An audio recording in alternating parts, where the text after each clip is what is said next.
As the title suggests, I'm dyslexic and I absolutely love it. And I thought it'd be fun to give you the not so sciencey explanation as to what dyslexia is, how it affects me, and why I wouldn't change it. So what is dyslexia? Well, it's just like numbers and letters and stuff that confuses you, innit? Kind of. It's more that you've got kind of like, imagine you've got your baseline intelligence.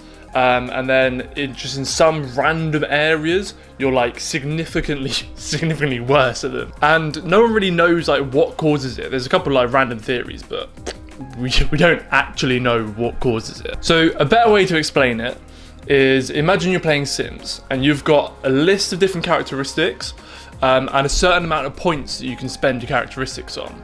And so you've spent all your points on the characteristics that you think are going to be super important, and then you're like, I don't have enough for anything else, but it'll be fine. They'll survive. They'll get on with it. And that's essentially what dyslexia is. My Sims creator thought I wouldn't need 3 things. Number 1 is my reading speed. Number 2, I have weak working memory. And number 3, my phonological processing isn't great. That sounds really boring, so let's try and make this a bit more interesting. So, reading speed. I have the reading speed of an 11-year-old. So if you put me in a group of year 8s, they're going to be able to read faster than me. And so I had no idea that this was a problem. And so teachers would sometimes ask me to read in class, and it would take me so long to say anything really that the teacher would never ask me again, so I guess that was a win. And so secondly, I have weak working memory. So working memory is being able to store and hold a thought as well as processing a thought while something else is going on. In most people's heads, you kind of are able to you're able to hold a thought whilst thinking about something else, right? So if we're having a conversation and we're talking about this topic and then you change subject to this topic, I will probably forget what we were originally talking about. And number 3 is phonological processing. So that's just the scientific way to say I'm not able to easily manipulate sounds in terms of like language and stuff. So if there's a word that sounds similar, I'll often use that instead of the right word. But it also means that I struggle to find the right word. So often I will be trying to write a sentence and will end up having to change the whole paragraph because I can't work out what the actual word that I'm trying to say is. So that's always a fun one. And so how did being dyslexic affect my life? So I went through the entirety of school without realising that I was dyslexic, and ironically I took the piss out of one of my mates who was dyslexic for being dyslexic, which came around to bite me in the ass because I didn't end up going to university first time round because the markers of my A-level exams got bored, couldn't understand what I was saying. Senior market to remark it later and went up by 19 and 17 raw marks, which is pretty wild. So didn't get to uni first time round.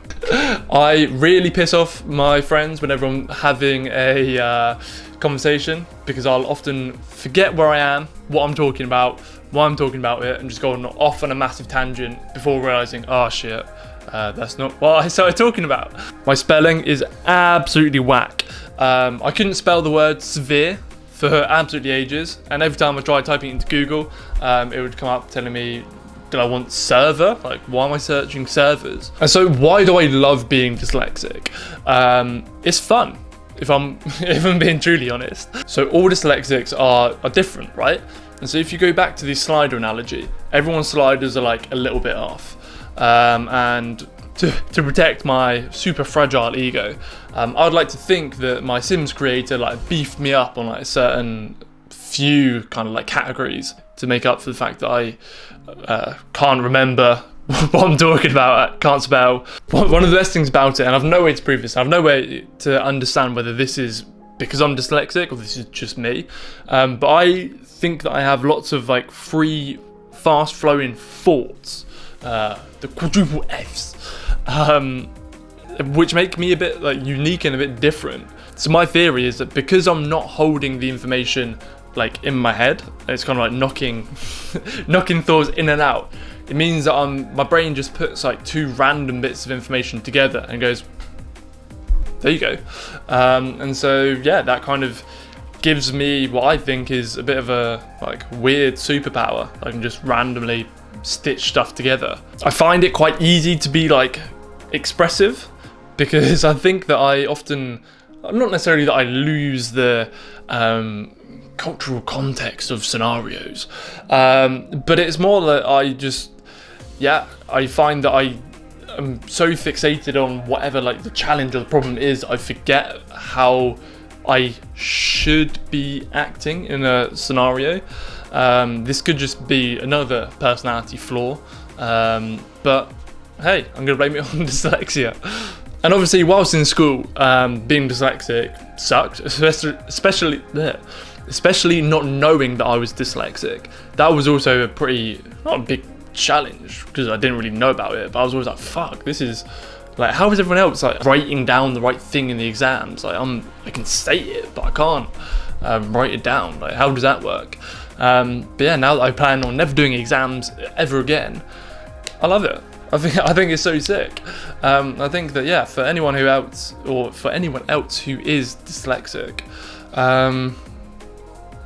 good on you. Like, we don't fit in the normal education system particularly well, but now that kind of you can do whatever you want, really, it's so sick. And if I'm honest, wouldn't change it for the world.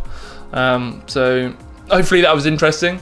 You got a little insight into my head as to what it's like to be a dyslexic. And yeah, hope all you dyslexics out there love it too. Peace.